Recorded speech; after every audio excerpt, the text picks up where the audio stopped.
Bom dia a todos. Para nós é uma imensa alegria podermos estar aqui. Nós vamos falar sobre o Evangelho e a arte de curar. Lembrando-nos que quando Kardec escolheu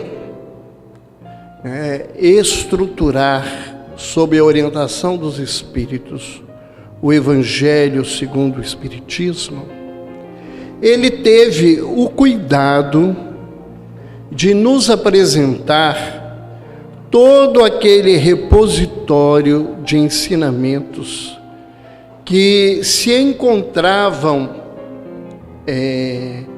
na Bíblia, em especial no Novo Testamento, como recursos para a nossa reflexão e a nossa transformação pessoal.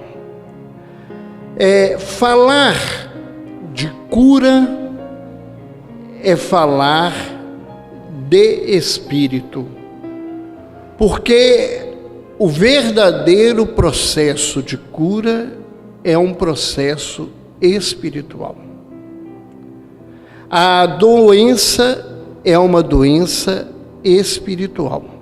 E quando nós dizemos isso, nós não estamos negando a existência das diversas patologias que a medicina tradicional trabalha com ela e as diversas outras escolas de trabalho terapêutico na área da saúde, mas lembrando que a nossa essência é espiritual.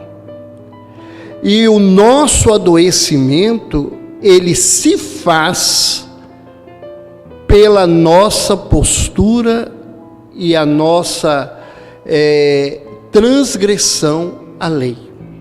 Então, tudo aquilo que nós chamamos aí com diversos nomes feios dentro da medicina, tudo isto, na verdade, nada mais são do que as manifestações no campo físico e psíquico do adoecimento moral. As doenças, elas poderiam, ser catalogadas como egoísmo, orgulho, vaidade, inveja. E na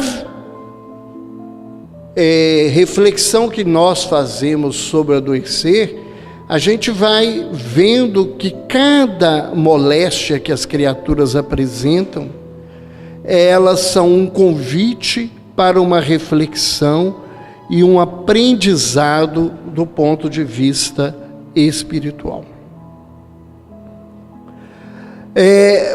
Vamos lembrar, que o Evangelho, a palavra Evangelho, significa boas novas. E certamente, quando Kardec, na primeira edição, colocou lá a imitação do Evangelho segundo o Espiritismo, talvez ele se referia a essa retomada através da luz da doutrina espírita, dessas boas novas.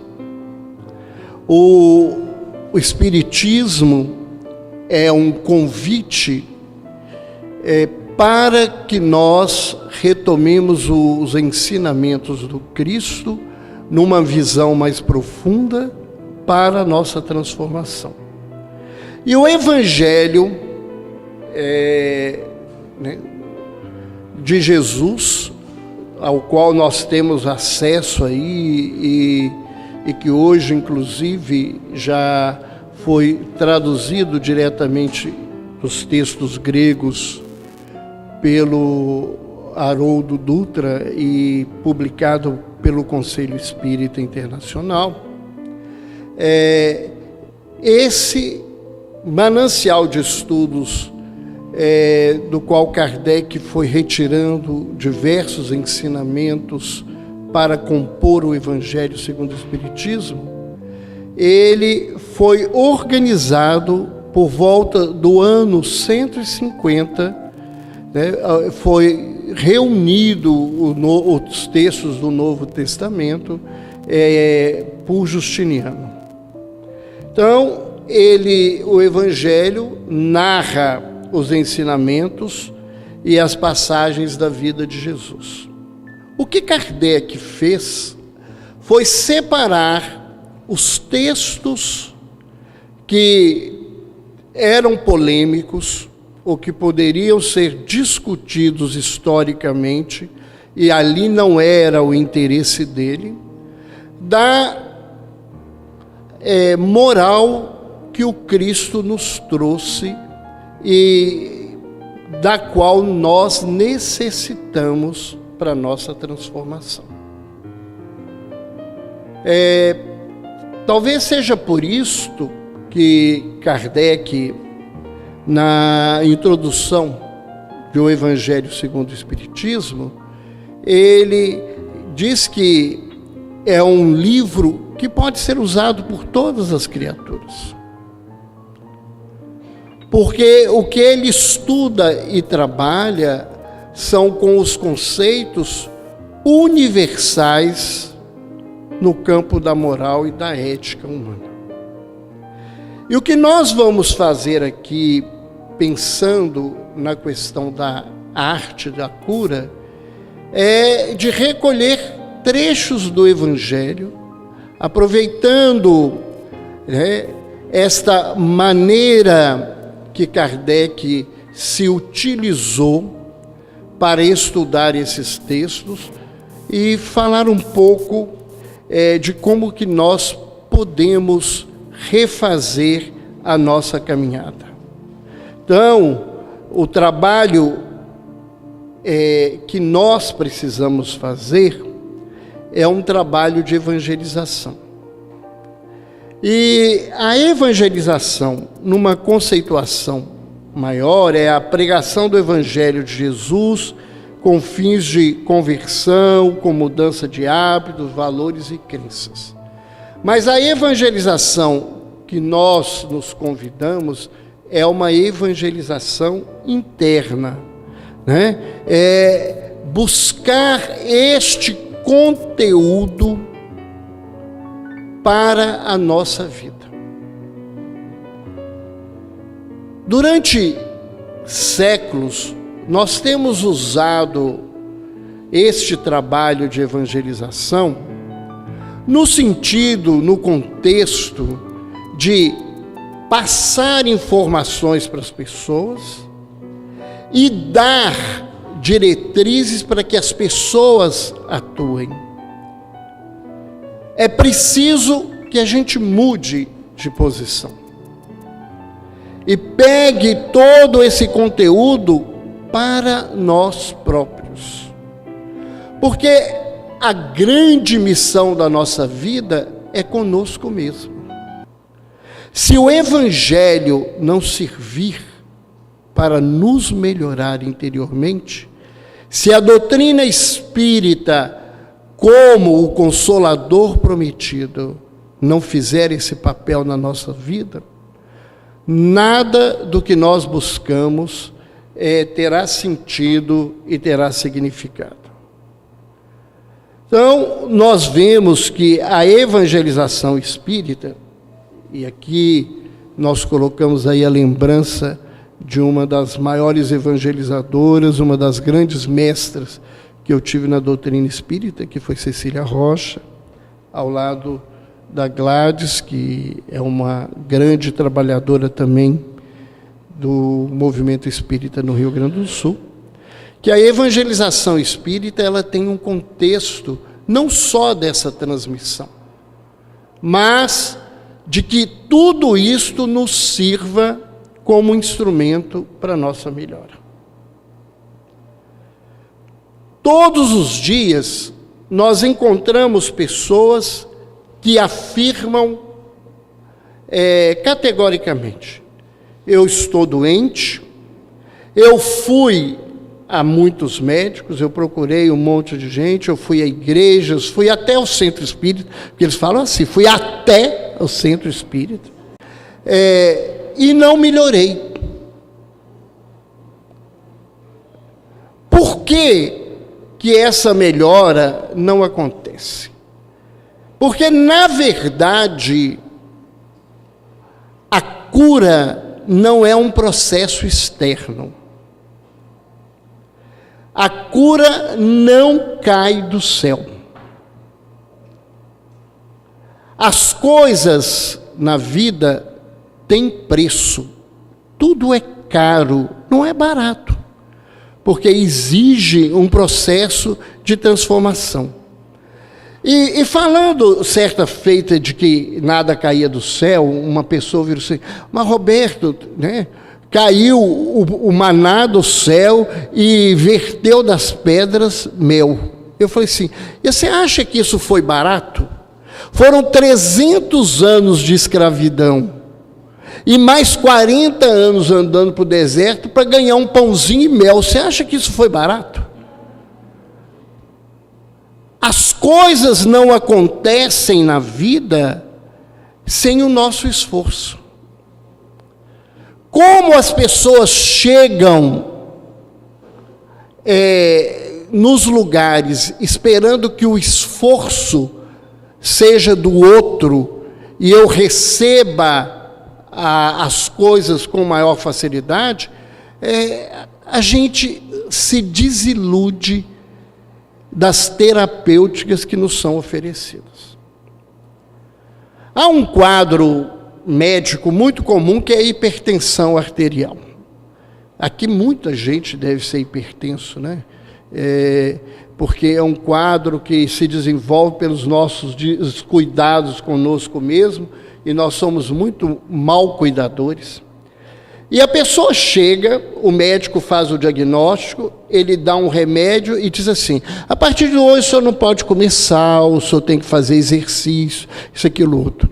A grande maioria toma o remédio, mas não para de comer o sal, não faz exercício, não muda, porque isso dá trabalho. Isso dá trabalho. E não é diferente no contexto espiritual. As pessoas querem vir aqui, tomar passe e ir embora. Querem ir para uma reunião mediúnica e deixar os obsessores com a gente. É muito bonzinho, né? Traz alguém que está perturbando ele, entrega para a gente e vai embora. Eles falam muito isso. No hospital, a gente atende dependentes químicos, alcoólicos, e de vez em quando chega alguém, doutor, só sabe, ele tem bebida posta.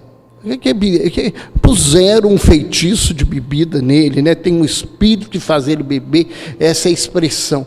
E eu gostaria que o senhor tirasse. Eu vi e falei assim, olha, aqui se bobear a gente põe mais uns 3. O que foi, doutor? Porque se a gente tirar, vocês não vão fazer nada do que precisa. Então a gente põe mais alguns para ver se o indivíduo pensa no que tem que fazer. Porque não é simplesmente afastar um espírito doente que vai resolver o problema de quem está adoecido, encarnado. Então, a proposta de cura do ponto de vista espiritual é uma proposta que tem que ser reflexionada para dentro de nós. Nós precisamos parar de querer salvar o mundo, de salvar as pessoas. Então a gente acha que nós estamos aqui para salvar as pessoas que chegam na casa espírita, para resolver o problema das pessoas, e não é esse o nosso papel. Quando eu recebo a oportunidade de falar sobre doença, é um momento de eu refletir no meu estado doentio. Emmanuel, em uma página, através das mãos abençoadas de Chico, nos diz, que nós todos somos doentes, lotados nas enfermarias da terra à busca de alta. Quem está aqui é doente. Nós não temos ninguém aqui sadio. E quando alguém nos traz a sua dor, quando alguém nos traz o seu mal, o que ele está me dando oportunidade é de que eu reflita o que tem aquilo a ver com a minha vida e o que eu preciso fazer para me melhorar. E não achar que a nossa fala, a nossa imposição de mão, o nosso trabalho mediúnico vai ser solução para a vida do outro. Se ensinamento resolvesse, nós não estávamos aqui na Terra. Há quantos mil anos, os trabalhadores da seara do Cristo, mesmo antes da vinda de Jesus, trazem a nós ensinamentos que foram relembrados e reforçados por Jesus para todos nós, e que até hoje a gente fala e acha bonito, tem hora que a gente chora, fica emocionado, sai do lugar e não faz nada. Eu costumo falar muito com os pacientes, mais com os familiares dos meus pacientes, eu trabalho com psiquiatria, quando eles estão internados, o pessoal fala assim, doutor, lá fora ele vai ficar bom? Eu falo assim, meu filho, aqui a turma é igual candidato à eleição. Antes da eleição eles prometem tudo, depois só Deus sabe. Então a pessoa promete que vai tomar remédio, vai fazer terapia, vai cuidar, vai parar de beber, de usar droga, chega lá fora, a situação é outra.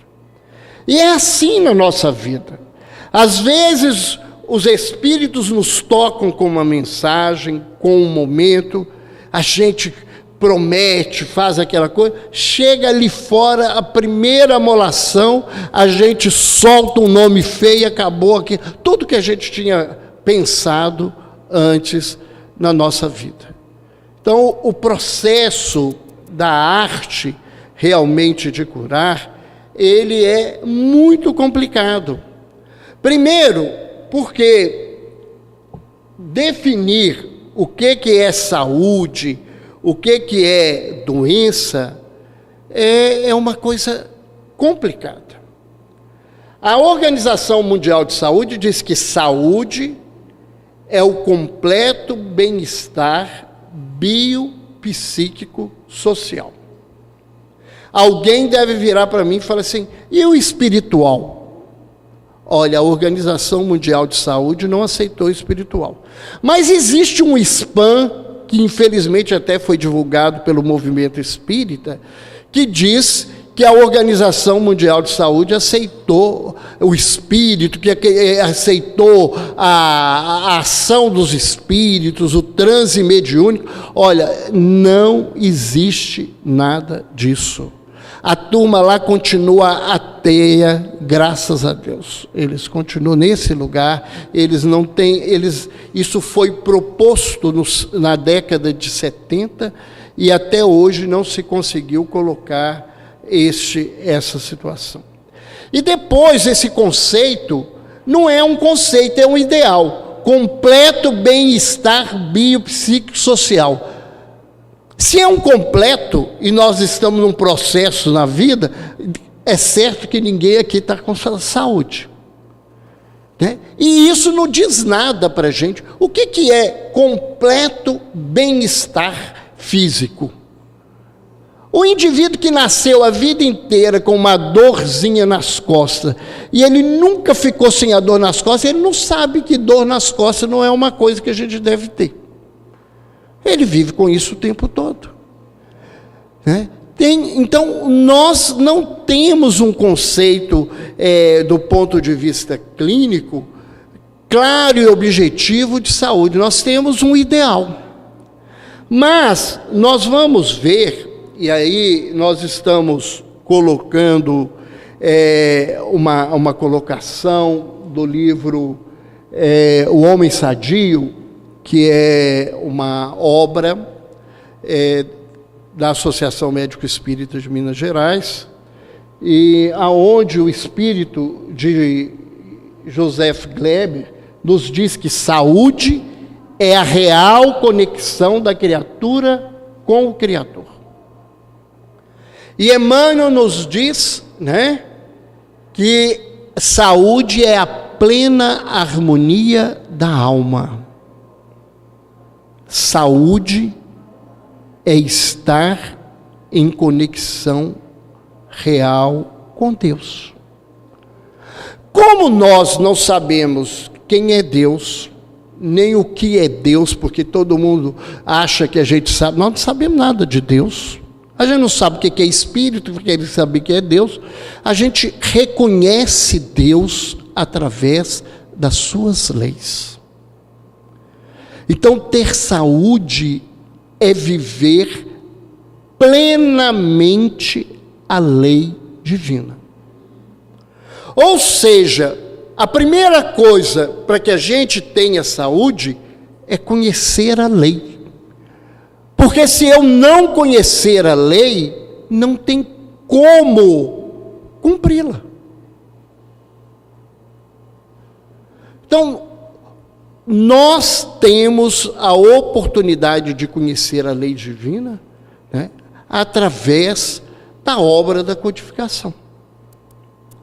O Livro dos Espíritos nos traz a lei divina na sua expressão mais bem montada didaticamente que nós temos na Terra. E Kardec comenta os aspectos dessa lei divina do ponto de vista moral em O Evangelho segundo o Espiritismo. Neste texto, Joseph Gleber diz que doença, né, não é a perda da compreensão da verdade, é a rebeldia de não vivê-la ou de querer ignorá-la.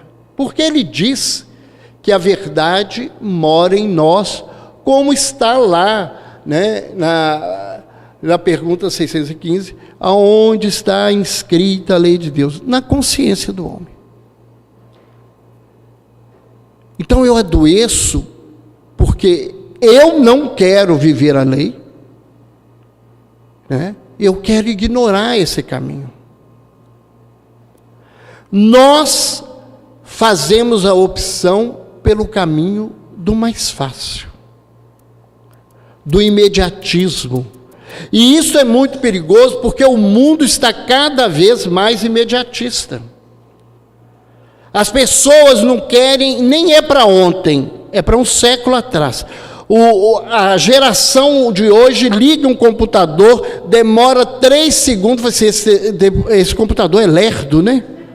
Eu fico pensando se eles tivessem que fazer ligação interurbana, como na minha infância, que você tinha que pedir para telefonista, esperar a hora marcada que a telefonista conseguia aquela ligação, você voltar, e às vezes aquilo no dia caía a ligação. Hoje cai, né? Porque a telefonia voltou a ser tão ruim quanto naquela época, caía a ligação que você não conseguia. Hoje eles querem coisas extremamente imediatas, e isto reflete na vida do indivíduo, porque nós queremos o prazer de agora.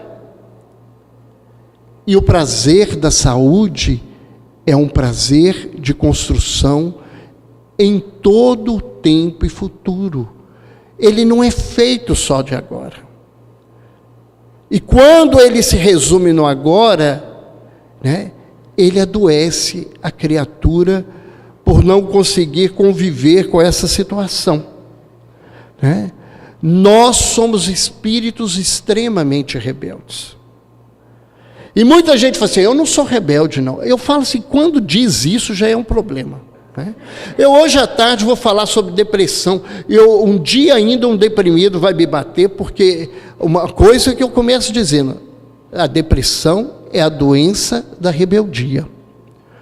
O deprimido é um indivíduo que fala assim: já que o Senhor não me dá a vida que eu quero, eu não quero a vida que o Senhor me dá. O indivíduo, ele não quer viver com ninguém, ele não quer falar, ele não quer sair, não quer trabalhar, ele quer ficar num quarto escuro, sozinho, e ainda reclamando, porque se ele ficasse bem, estava ótimo. Ele reclama, ele sofre, ele chora, na verdade, porque ele não aceita a vida. Ele não dá conta de lidar com essa situação. É uma rebeldia do ponto de vista do espírito. Então nós vamos trazer aqui alguns remédios, porque o povo gosta de médico quando a gente dá receita. Então eu vou dar receitas bem feito para vocês, porque as receitas, elas são bem complicadas. Não adianta, vocês não vão passar na farmácia da esquina e nem pela farmácia de manipulação e comprar mais barato. Não tem jeito. Então a primeira coisa que a gente pensa em saúde é na relação da nossa vida. Então, para que a gente possa ter um bom relacionamento, está escrito em Mateus, no capítulo 7, no versículo 12: fazei aos homens tudo o que queiras que eles vos façam, pois é nisto que consistem a lei e os profetas. A fala de Jesus, ela é muito interessante. É como se Jesus pegasse todo o ensinamento, desde a Torá até todas, as normas civis, e dissesse: tudo isso aqui que vocês ficam lendo e estão preocupados, e isso não difere hoje da gente, que a gente vai juntando o livro e lendo, se resume numa única coisa na vida: faça ao outro o que você quer que o outro te faça. Se eu fizesse isso e dissesse ao mundo que eu não acredito em Deus, eu estava mais perto de Deus do que quem diz isto e diz que acredita em Deus e não faz. Porque para curar os nossos maus relacionamentos, e todos nós vivemos constantemente com relacionamentos infelizes, eles acontecem porque a gente não cumpre essa lei. Porque geralmente a gente quer que o outro nos faça alguma coisa e a gente faz ao outro aquilo que nos interessa na nossa caminhada.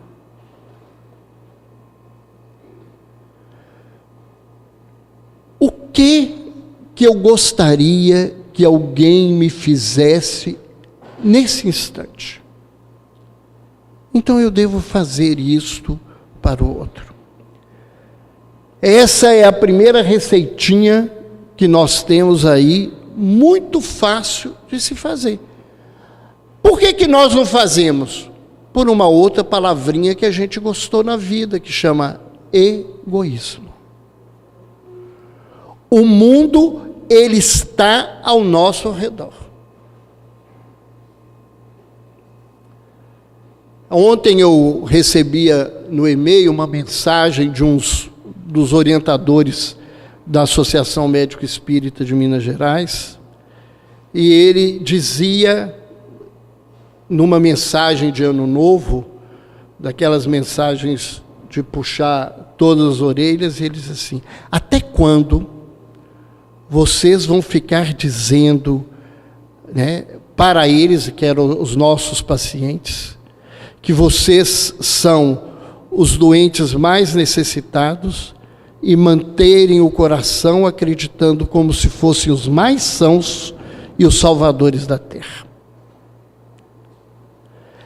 É por esta posição que a gente não consegue relacionar adequadamente na vida. Porque a gente se acredita muito bom. A gente se acredita pessoas extremamente espiritualizadas e iluminadas. E acha que quem precisa aprender é o que está do lado. É o pai, a mãe, o marido, o filho, o amigo, o patrão, o empregado. Eu não preciso aprender nada. E às vezes o que mais criticamos no outro é o que nós mais fazemos e a gente se nega a ver que faz isso. Mas há um outro grande problema e uma outra grande doença da vida, que é a mágoa. A mágoa é o resultado das nossas decepções. A mágoa é o resultado das relações onde nós somos feridos ou acreditamos que somos feridos pelas pessoas. A palavra mágoa, né, ela nos fala de mancha, né? Quem vive magoado, vive manchado, né? E energeticamente é isso que acontece. Nós vamos tirando a nossa luz e nos colocando numa posição de sombras. Porque a nossa mágoa não incomoda quem nos feriu, ela incomoda a nós que nos sentimos feridos. E somos nós que temos necessidade de ficarmos livres dela, não é o outro. Porque grande parte das nossas relações a gente se mantém magoado para machucar o outro. A gente está ótimo, alegre, né, numa roda de samba feliz. Aí chega quem nos magoou, a gente fecha a cara, a gente faz isso, para ele, você sinta que você me fez mal. Isso você sabe o que chama, gente? Isso chama vingança. Isso é uma manifestação muito pior do que ele que te magoou. Então, se a gente se sente magoado, vamos lá em Mateus, no capítulo 18, versículos 21 e 22, versículos que são comentados por Kardec quando fala sobre perdão. E então Pedro, se aproximando, lhe disse: Senhor, quantas vezes perdoarei ao meu irmão quando ele houver pecado contra mim? Jesus lhe respondeu: eu não vos digo até 7 vezes, mas até 70 vezes 7. E eu não coloquei aí a complementação da fala de Pedro, que é muito interessante, porque quando Jesus fala com ele que ele precisa perdoar 70 vezes 7, Pedro diz: então, Senhor, aumenta a minha fé. Porque para perdoar alguém 70 vezes 7, eu tenho que ter muita fé no amor divino e na certeza que a lei me ampara a todo momento. Porque perdoar uma vez é uma coisa complicada. Até porque a gente não sabe muito o que é perdão, né? No Evangelho segundo o Espiritismo, tem uma definição de perdão que eu atrevidamente, me perdoem os estudiosos, os irmãos aqui, eu não gosto. Porque diz lá, perdão é o esquecimento das ofensas. Esquecer é uma função da memória. Então eu falo que se esquecer é perdão, é muito fácil. A gente acha a área da memória, eu dou uma porretada lá, rebenta, eu não tenho lembrança, eu perdoei as pessoas. Esquecimento é o resultado do perdão. Nós vamos, daqui a pouco, continuar falando ainda sobre o perdão. Então, eu preciso, se eu sou magoado, eu preciso perdoar o outro, porque sou eu que preciso ficar livre da mágoa. E se for preciso que eu perdoe 70 vezes 7, para que não fique comigo esta dor. Mas a gente, costuma dizer, eu não sei perdoar, ou é difícil perdoar, eu não dou conta de perdoar. É claro, é muito difícil perdoar. Talvez seja uma das mais difíceis conquistas da criatura humana. O texto mais bonito sobre perdão que eu li nessa encarnação não é de um religioso. É, por uma coincidência, de um profissional da saúde, uma psiquiatra, que se chama Robin Kazagian, que escreveu um livro que se chama O Livro do Perdão. E ela é americana, e ela dá workshops nos finais de semana para ensinar as pessoas a perdoar. É a partir dessa obra que Divaldo desenvolveu esse seminário belíssimo que ele já levou ao mundo inteiro sobre perdão e auto-perdão. E nesta obra, ela nos mostra que perdoar é, antes de tudo, um exercício de vontade. Eu tenho que querer perdoar. Primeira coisa, é eu querer. Porque quando a gente quer, a gente perdoa. Às vezes, 3 pessoas nos maltrataram. Aquela que nos interessa muito, a gente passa por cima. As outras 2, a gente fica demarcando. Porque eu não quis perdoar. Mãe perdoa filho com uma facilidade. Uma mulher não perdoa marido de jeito nenhum. Por sinal, se perdão é uma coisa de memória, a mulher está perdida. Porque a mulher tem uma memória... Sabe aquele dia 3 de fevereiro de 1953, quando você estava vestido com aquela camisa que você me falou? Eu nunca mais esqueci. Não esquece. Então, mas filho, pisa, repisa e elas passam por cima. Por quê? Porque ela quis perdoar. Quando eu quero perdoar, eu faço esse esforço. E perdoar, a própria palavra no latim diz isso, é perdonare, é dar a mais do que o outro conseguiu te dar. E num contexto apresentado por essa escritora, ela diz que a gente aprende a perdoar quando a gente, olha, ela não é religiosa, quando a gente consegue ver a luz daquele que nos feriu. Então a gente consegue perdoar quando a gente começa a ver o lado bom daquele que me machucou. Em Mateus 25, Jesus nos lembra, assume logo uma atitude conciliadora com teu adversário, enquanto estás com ele no caminho. Nós precisamos perdoar. E a gente nem precisa falar com outro que perdoou ele. Nem precisa encontrar com quem nos ofendeu nunca mais.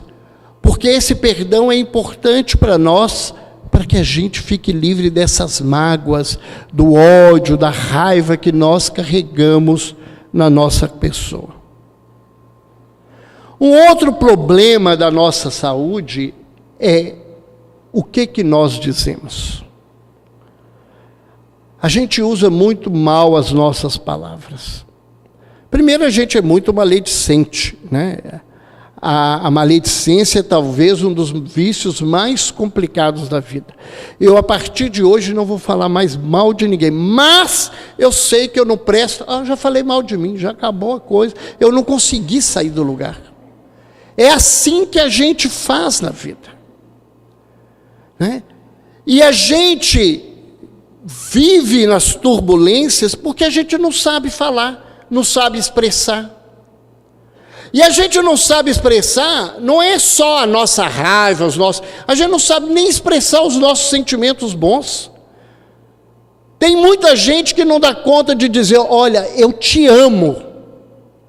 Você é uma pessoa muito especial na minha vida. Que não dá conta. Se eu falar, ele vai pisar em mim o resto da vida, porque ele sabe que eu preciso dele. Então, nós, muitas vezes, usamos a nossa palavra para complicar a nossa vida. E aí, nós vamos mais uma vez em Mateus, no capítulo 12, versículos 36 e 37, que diz, eu vos digo que toda palavra inútil que os homens disserem, darão conta no dia do juízo. Como nós sabemos que o dia do juízo é eterno,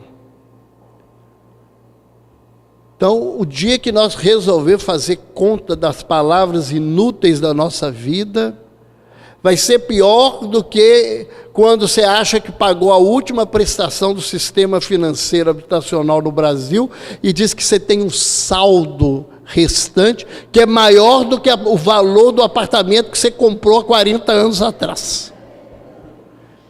A nossa dívida, quantas palavras inúteis não se encontram na nossa fala, quantas vezes a gente diz coisas que só magoam, só ferem, só incomodam, só tiram a vibração de paz e de tranquilidade das pessoas. Para aqueles que vivem preocupados em ficar rico, E a gente sabe que não é pouca gente, não sei quantos milhões de pessoas fizeram milhões e milhões de cartões para ficar rico na Mega Sena da virada. Eu não fiz, não é porque eu sou bonzinho, não quero ficar rico, não, porque eu falei que eu quero ficar rico indireto, eu sou tão miserável, eu falei assim, a mulher faz o jogo, se ela ficar rica, eu fico rico também. Então nem trabalho disso eu busco, mas todos nós que ficamos sequiosos na vida de ter. Essa preocupação constante na vida que a gente tem que ter as coisas. Observai os pássaros do céu, eles não semeiam, não colhem, ali está errado, e não amontoam nada nos celeiros, mas vosso Pai Celestial os alimenta. Não sois muito mais do que eles? Será que a gente acredita nessa fala de Jesus? Será que a gente acredita que a gente é mais importante do que todas as coisas materiais que estão ao nosso redor? Será que a gente acredita que a nossa pessoa é mais importante do que tudo que a gente reuniu e deteu na vida inteira e que nos transforma em escravos dessas coisas?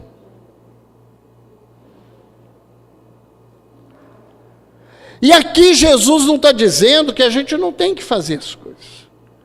É que nós não temos que ficar preocupados de como vão acontecer as coisas na vida. Porque no momento certo, na hora certa, vai acontecer aquilo que nós precisamos. Mas a gente não acredita. Nós somos como os espíritos infelizes que aparecem sempre na reunião e diz, eu não sei se a justiça vai chegar ou se vai demorar, então eu estou fazendo justiça em nome de Deus. E como nós duvidamos, embora falemos muito que a gente acredita em Deus, mas a grande maioria de nós somos homens de pouca fé, como fala Jesus aos seus discípulos em determinado momento. A gente quer ter coisas que nos deem segurança, porque nós não temos segurança na única coisa que pode ser segura na vida, que é Deus. se esquecendo que tudo que a gente junta na vida pode acabar de um momento para outro. E quantos de nós não adoecemos todos os dias porque queremos ter muito, porque queremos ter mais, e porque nós não queremos dividir, nem dar nada a ninguém, para que a gente tenha segurança. E aí nós voltamos a uma outra fala de Jesus. Alma louca, ainda esta noite pedirei conta de tua alma, e que fareis com tudo o que ajuntastes. Na hora que nós tivermos que voltar para o mundo espiritual, o que é que nós vamos fazer com tudo que nós juntamos aqui? Em Minas Gerais se fala muita coisa, não sei se no Rio diz aqui, caixão não tem, né, gaveta. Não dá para levar as coisas que a gente quer. A turma lá do Egito queria levar, ou voltar para... Eles não pegaram, né? E se alguns deles reencarnaram e reabriram aquilo ali, ainda pegaram doença e morreram os primeiros deles, porque não é assim que a vida caminha. Mas muitos de nós estamos doentes, porque não aceitamos a nossa condição, porque nós queremos todo dia mais, porque nos apavoramos diante da possibilidade de amanhã ter falta, de não poder fazer as coisas que a gente quer, né? De não ter às vezes até o necessário realmente. Mas será que nós somos menos importantes ao Criador e Ele vai nos negar aquilo que nós precisamos? Para os que têm raiva, né? Olha, ficar com raiva é uma especialidade minha. Meu filho foi assim, calma moço, né? Então eu fico tentando aprender a receita todos os dias, né? Eu fico lembrando uma fala do Chico, né, que ele disse que se você está com raiva, antes de você falar, põe água na boca fria. E a hora que ele esquentar, joga ela fora, põe outra. Porque se eu jogar fora, vocês podem ter certeza que o trem é complicado. Então, para quem, né, vive nessa luta, nessa coisa, e briga com tudo, a gente briga com as coisas. E hoje, né, por exemplo, o trânsito que a gente veio, eu fiquei pensando quanta gente estava ali xingando a mãe de não sei quem, porque eu não sei nem quem é culpado daquela confusão toda, né? Mas vem, né, essa coisa, a gente tem raiva de coisas que não precisa, né? Tem gente que tem raiva de personagem da novela. Se eu pudesse, eu pegava aquela menina e fazia isso, aquilo outro. Vocês estão rindo? Isso é um monte, né? É um monte. Outro dia uma paciente minha virou para mim e falou assim, uma personagem da novela das 9, que ela botou fogo na coisa, se eu pegasse aquela mulher na frente, eu torcia o pescocinho dela. Olha, desperdiçando a raiva da gente nesse lugar, porque a gente gosta de ficar com raiva. A gente gosta desse lugar, né? Eu não tenho tempo de falar porquê, mas se vocês lerem o livro do perdão, uma das coisas que ela fala é por que a gente não perdoa os outros.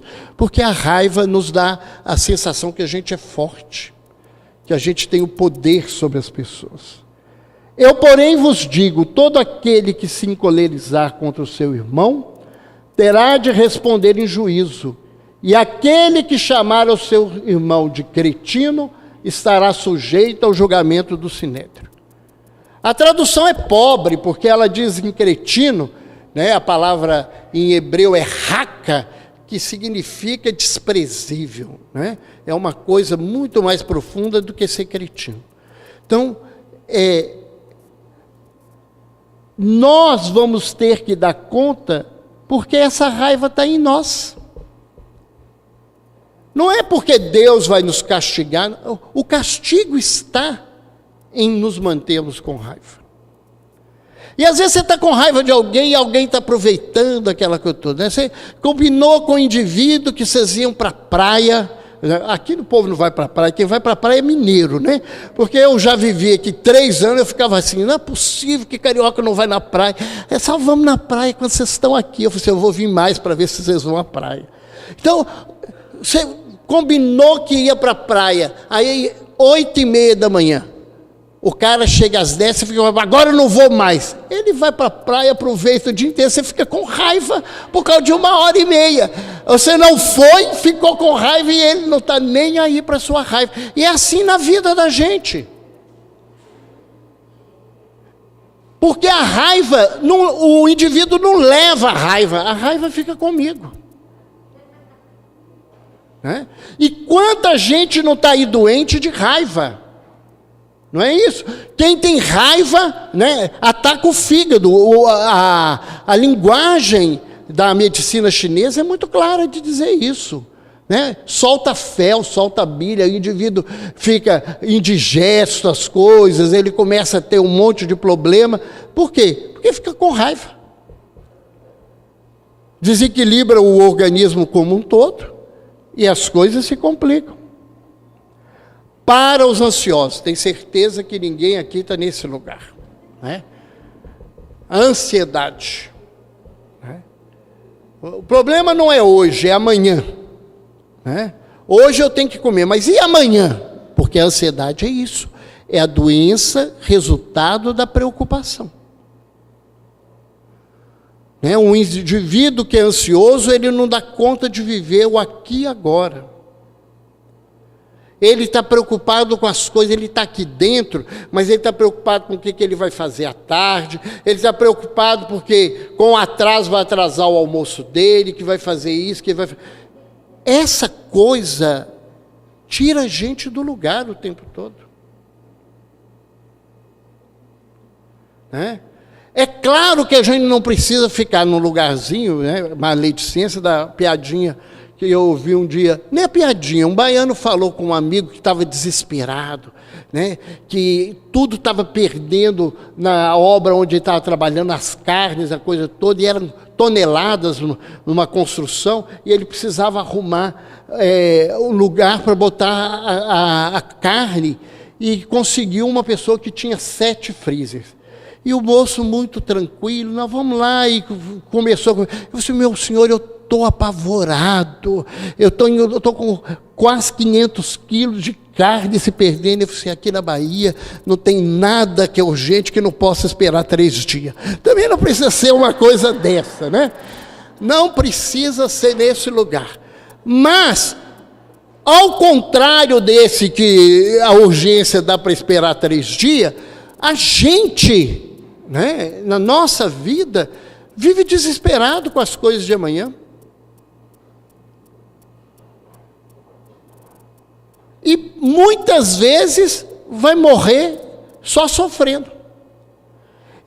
As ansiosas, vamos colocar aqui o exemplo, é que ela à noite, antes de dormir, ela tem que arrumar a casa toda, deixar as vasilhas todas limpas e deixar tudo arrumado. Aí eu tenho uma ansiosa muito marcada na minha vida, não é a esposa, não, que ela está lá atrás, né? A mãe.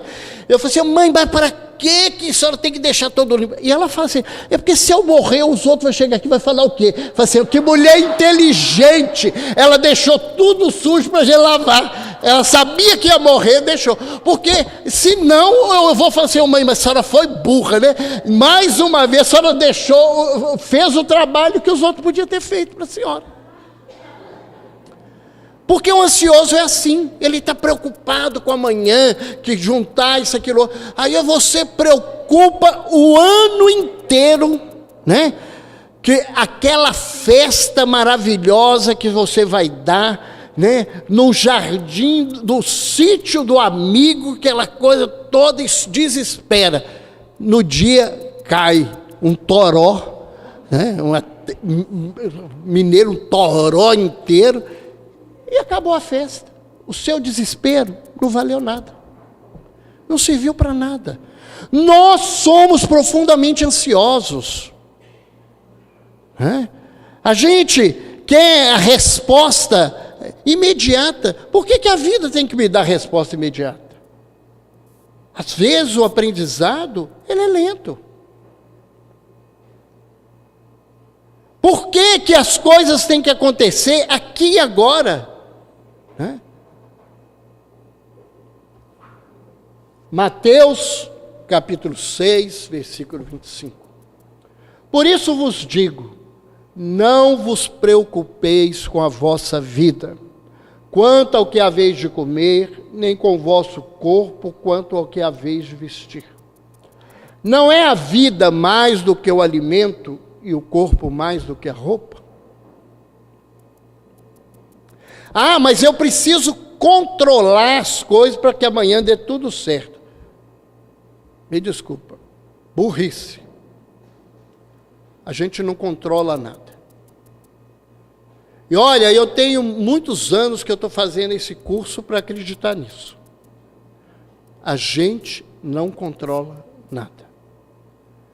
A minha profissão tem me ensinado isso.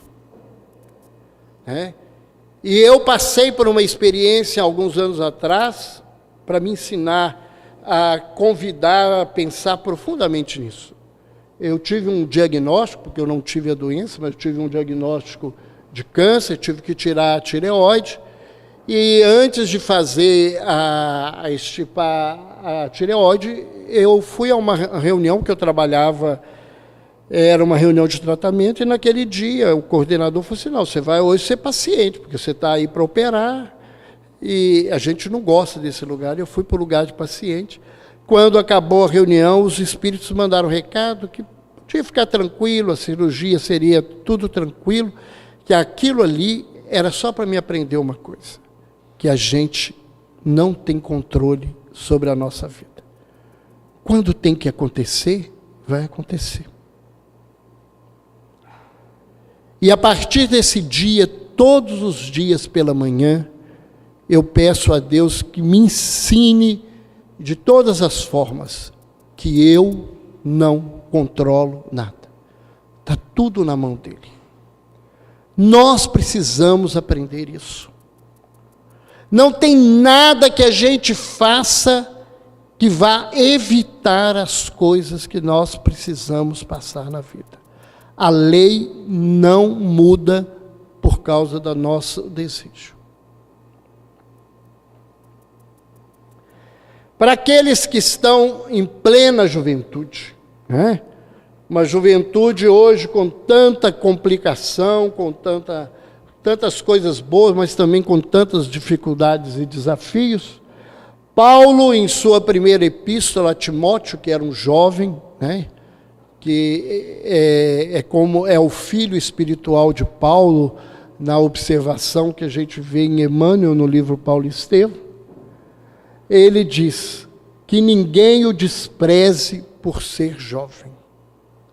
Quanto a você mesmo, seja para os fiéis um modelo na palavra, na conduta, no amor, na fé e na pureza. Ou seja, em relação a nós, ao jovem, que nenhum de nós desprezemos o jovem por ser jovem.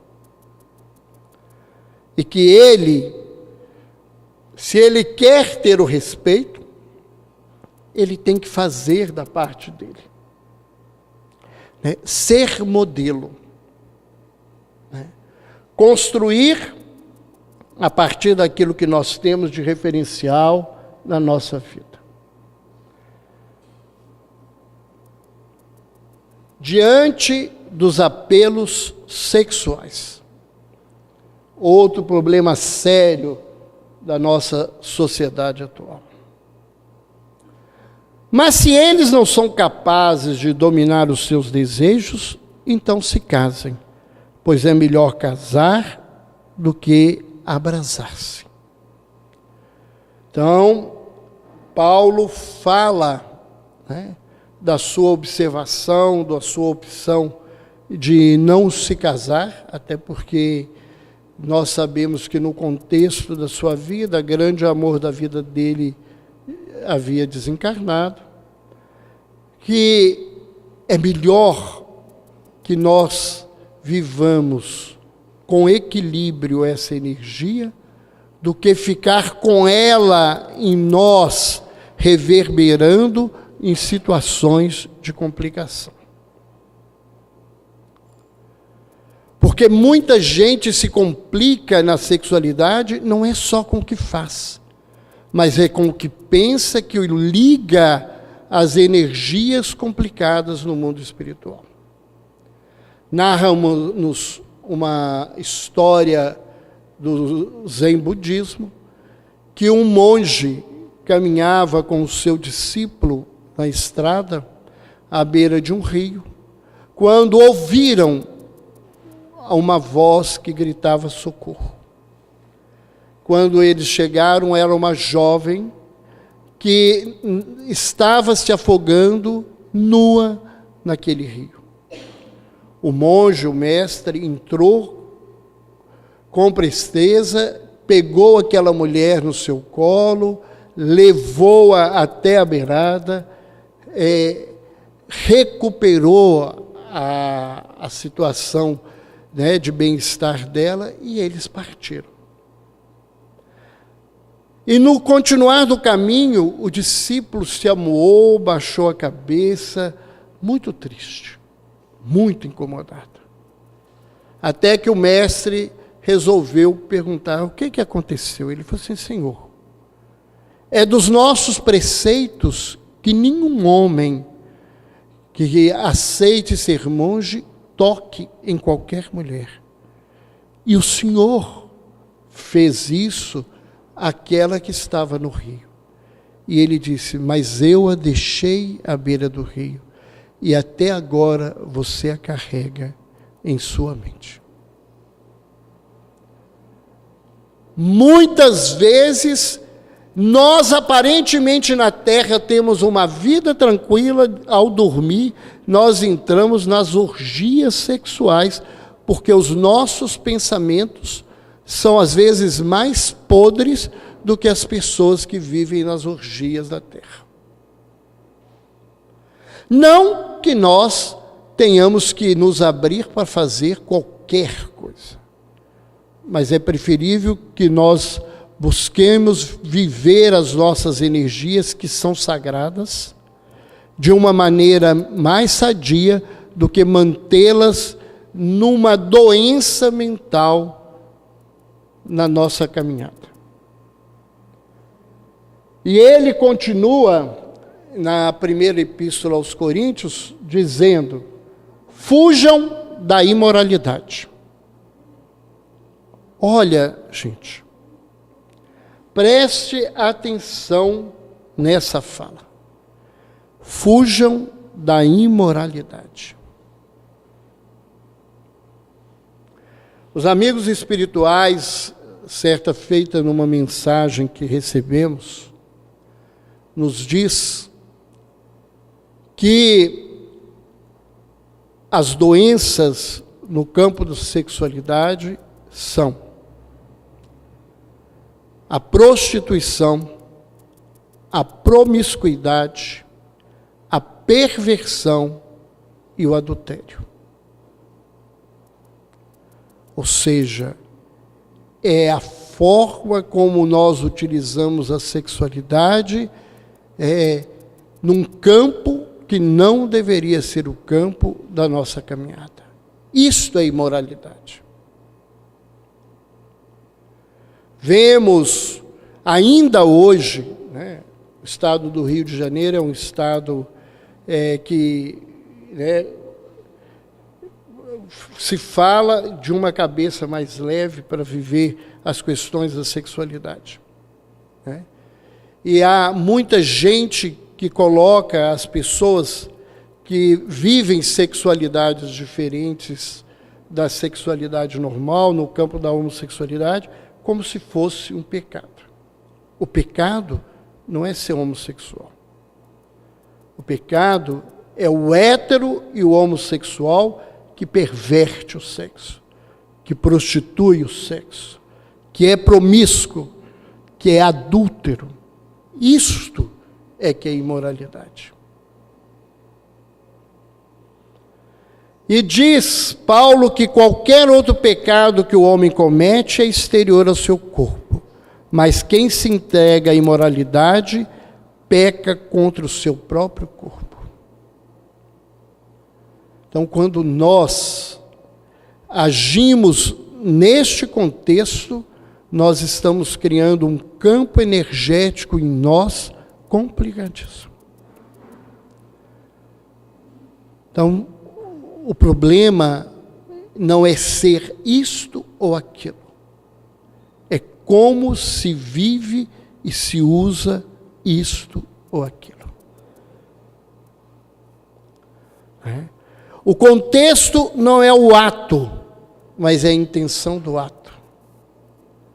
Quando os discípulos de João vieram avisar a Jesus que ele havia sido decapitado, Jesus fala aos discípulos uma frase que raras vezes eu ouvi alguém comentar em qualquer estudo evangélico das várias religiões.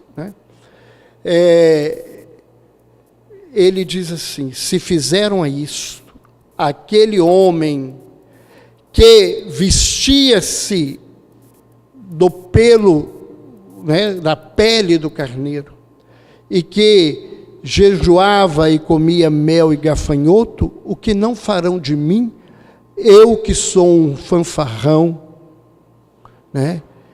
Por quê?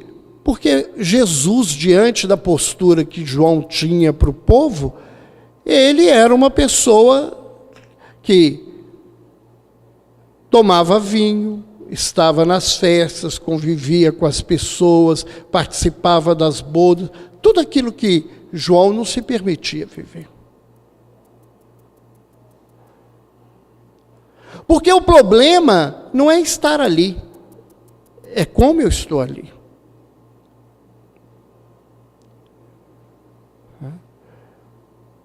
Nós gostaríamos de encerrar a nossa fala